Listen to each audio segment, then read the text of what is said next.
தந்தையை போன்ற தசரத மன்னன் மறைந்ததால் சீதை அழுதாராம். சிந்திய கண்ணீர் சிப்பியின் வயிற்றில் முத்தாய் மாறும் என்றாராம். கொழுநன் ராமன் கேலி சொல்லால் அழுத சீதை சிரித்தாராம்.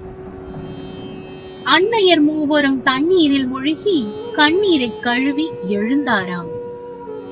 வைதேகி கைகளை வாங்கி பிடித்து கைகேயி கண்ணீர் உறுத்தாராம்.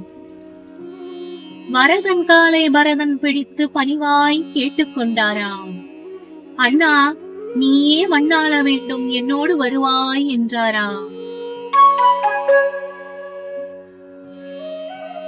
பெரியோரெல்லாம் ஒருமனதாக சரிதான் அதுவெனச் சொன்னாராம்.